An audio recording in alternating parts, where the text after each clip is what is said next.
Hello दोस्तों, आज के इस वीडियो में हम लोग पढ़ने वाले हैं क्लास 12 बिहार बोर्ड इंग्लिश का चैप्टर नंबर 1 प्रोज का रेनबो पार्ट 2 बुक है ये। और इसका हम लोग देखने वाले हैं आज ऑब्जेक्टिव पॉइंट ऑफ व्यू से सारे ऑब्जेक्टिव पॉइंट्स एंड प्लस में समरी इस चैप्टर की। तो चलिए वीडियो को स्टार्ट करते हैं बिना किसी देरी के। सबसे पहले बात करें, इस चैप्टर का नाम है इंडियन सिविलाइजेशन एंड कल्चर, यानी कि भारतीय संस्कृति और सभ्यता के बारे में हम लोग इस वीडियो में पढ़ने वाले हैं। इस चैप्टर का यही नाम है। ये एक ऐसे है जो कि लिखा गया है महात्मा गांधी के द्वारा। महात्मा गांधी हमारे देश के जो हैं फादर ऑफ नेशन कहलाते हैं, यानी कि राष्ट्रपिता कहलाते हैं। और इन्होंने हमारे आज़ादी में भी काफ़ी अधिक भूमिका निभाई थी देश की आज़ादी के लिए। और इन्होंने अंग्रेज़ों के खिलाफ काफ़ी सारे मूवमेंट किए थे, काफ़ी सारे आंदोलन किए थे और काफ़ी सफलता प्राप्त की इन्होंने। तो चलिए हम लोग पढ़ेंगे कि क्या कहा है महात्मा गांधी ने इंडियन सिविलाइजेशन को। आखिर उन्होंने क्यों इंडियन सिविलाइजेशन को सारे सिविलाइजेशन यानी कि जो वेस्टर्न सिविलाइजेशन है उससे बेहतर बताया है। तो इसका इंपॉर्टेंट पॉइंट्स पहले देख लेते हैं। सबसे पहला पॉइंट यही है कि जो इंडियन सिविलाइजेशन एंड कल्चर जो ये चैप्टर है वो एक ऐसे है, यानी कि महात्मा गांधी द्वारा लिखा गया ये एक ऐसे है। नेक्स्ट हमारा जो पॉइंट है वो है Mahatma Gandhi was born in 1869। आपको ये डेट याद रखना है कि जो महात्मा गांधी का जन्म हुआ था कब हुआ था, 2 अक्टूबर तो सभी जानते हैं। और जो ईयर था वो था 1869 एंड ही डाइड इन 1948। और उनकी जो मृत्यु हुई थी कब हुई थी, 1948 में हुई थी, 1948 में हुई थी। ठीक है। नेक्स्ट पॉइंट कहता है कि महात्मा गांधी जो थे वो पॉपुलरली किस नाम से जाने जाते थे, बापू बापू लोग कहते थे उनको। और उनको हम लोग फादर ऑफ नेशन तो जानते ही हैं कि उन्हें हम कहते हैं। नेक्स्ट पॉइंट कहता है कि जो महात्मा गांधी थे वो एक स्पिरिचुअल लीडर थे, यानी कि एक पॉलिटिशियन तो थे ही, राजनीतिज्ञ तो थे ही, उसके साथ साथ ये एक स्पिरिचुअल लीडर भी थे। वो अधिक थे स्पिरिचुअल लीडर, यानी कि एक आध्यात्मिक नेता भी थे। नेक्स्ट पॉइंट यही कहता है कि जो महात्मा गांधी हैं उन्होंने इंडियन पॉलिटिक्स पे 1915 से लेकर 1948 तक पूरी तरह से वर्चस्व बनाए रखा, डोमिनेट किया इंडियन पॉलिटिक्स पे, यानी कि भारतीय राजनीति पे। नेक्स्ट पॉइंट यही कहता है कि महात्मा गांधी जो थे वो बहुत सारे आर्टिकल्स लिखा करते थे। किस मैगजीन के लिए लिखा करते थे, यंग इंडिया मैगजीन के लिए महात्मा गांधी बहुत सारे आर्टिकल्स लिखा करते थे। यही है यंग इंडिया जो एक पत्रिका है। नेक्स्ट पॉइंट हमारा यही है कि जो माई एक्सपेरिमेंट विथ ट्रूथ है वो एक ऑटोबायोग्राफी है, जो कि किसके द्वारा लिखा गया है, हमारे महात्मा गांधी के द्वारा लिखा गया है। इन्होंने अपने बारे में इस बुक में लिखा है। यही है my experiment with truth book. ठीक है। Point number 8, Mahatma Gandhi successfully use truth and non violence as a chief weapon. Mahatma Gandhi ने ट्रूथ और नॉन वायलेंस को एक वेपन की तरह, यानी हथियार की तरह इस्तेमाल किया और इसमें वो सक्सेसफुल भी हुए। उन्होंने किसी भी प्रकार की हिंसा नहीं की अंग्रेजों के खिलाफ लड़ाई में। Indian civilization elevates moral being. हमारी जो भारतीय संस्कृति और सभ्यता है वो नैतिकता को बढ़ावा देती है, मोरल बीइंग्स को एलिवेट करती है। वहीं अगर हम लोग यूरोपियन सिविलाइजेशन की बात करें तो वो क्या करती है, प्राइविलेज, वो किस चीज़ को प्राथमिकता देती है, मटेरियलिटी को। वो ज़्यादातर जो है लग्जरियस लाइफ को प्रमोट करती है, एलिवेट करती है। वो जो है भौतिकीवाद को प्रमोट करती है। नेक्स्ट पॉइंट कहता है जो फाराहोस था वो एंशिएंट इजिप्ट का रूलर था। कुछ इस प्रकार का फाराहोस दिखता था। ये एंशिएंट इजिप्ट के रूलर्स होते थे, पहले के जो थे राजा होते थे।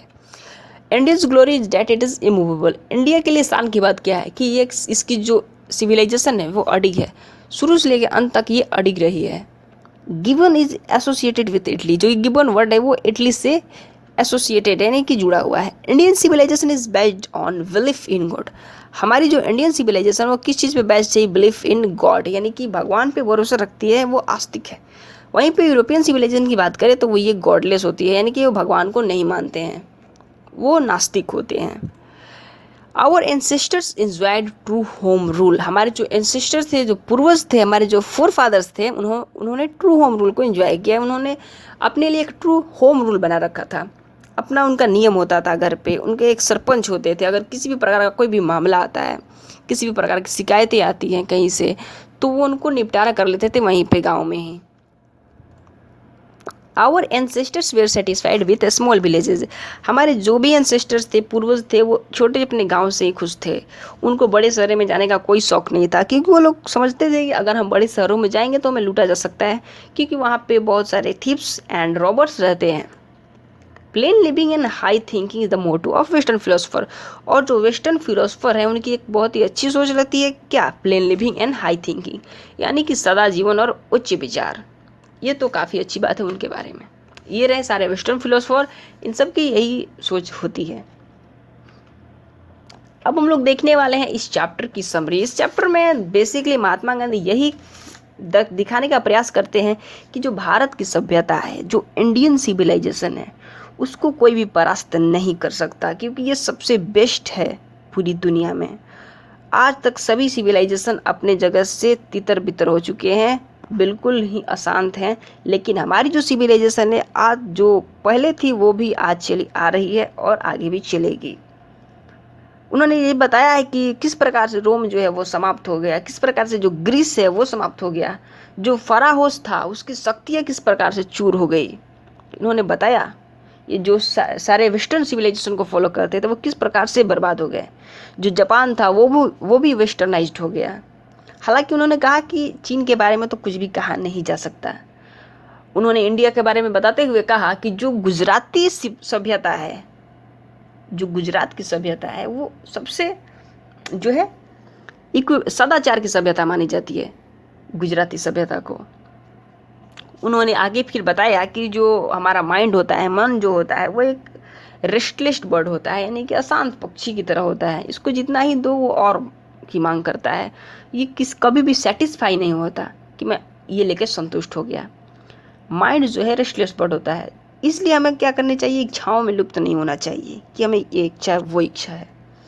तो यही से सारी चीज़ें इस जो है चैप्टर में, इस एसे में बेसिकली महात्मा गांधी बताते हैं। तो चलिए देखते हैं थोड़ा सा इस पूरे समरी को कुछ वर्ड्स में, 100 to 120 वर्ड्स में कैसे हम लोग इसको लिख सकते हैं। बहुत ही सिंपल लैंग्वेज में लिखा गया है। Indian civilisation and culture is an essay written by Mahatma Gandhi. ये कैसे है जो कि महात्मा गांधी द्वारा लिखा गया है, जिन्होंने बहुत सारे मूवमेंट्स को चलाया। किसके अगेंस्ट? ब्रिटिश के अगेंस्ट। किसकी हेल्प से? तो सत्य और अहिंसा जो इनके हथियार थे उसके हेल्प से इन्होंने चलाया। My experiment with truth is the autobiography of Mahatma Gandhi. जो माई एक्सपेरिमेंट विथ ट्रूथ था, जो मैंने आपको पहले दिखाया था, वो इनकी ऑटोबायोग्राफी थी जो कि इनके द्वारा लिखी गई है। In this essay, Mahatma Gandhi has shown that Indian civilization is better than any other civilization। मैंने आपको पहले ही बताया कि इस essay में यही उस चीज़ को प्रूफ करते हैं कि जो हमारी सिविलाइजेशन है किसी भी सिविलाइजेशन से बेटर है।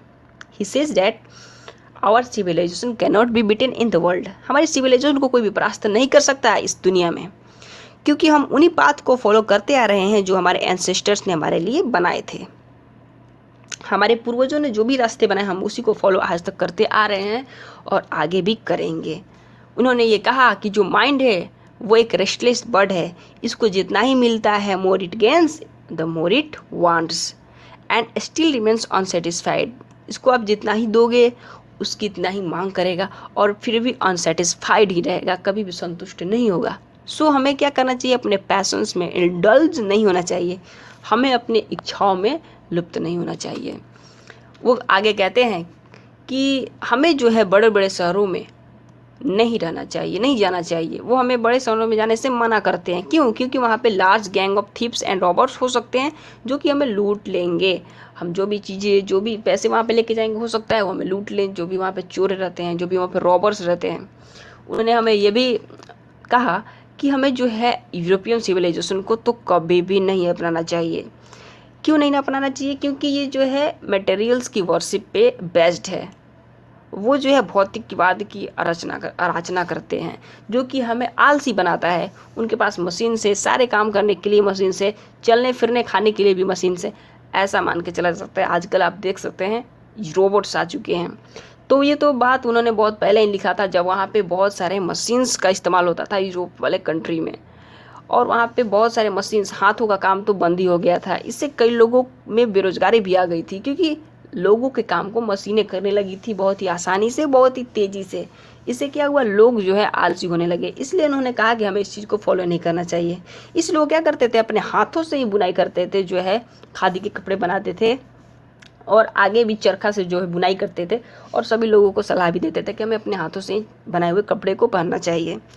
तो इन्होंने यही कहा है कि हमें जो है यूरोपियन सिविलाइजेशन को अडॉप्ट नहीं करना चाहिए, क्योंकि इससे हम आलसी बनते हैं, लेजी बनते हैं।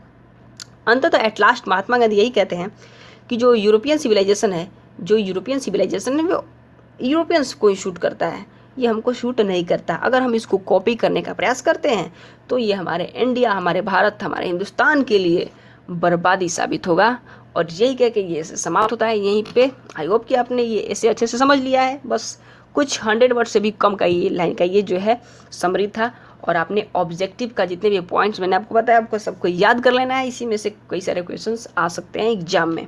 सो thanks for watching till then, bye bye.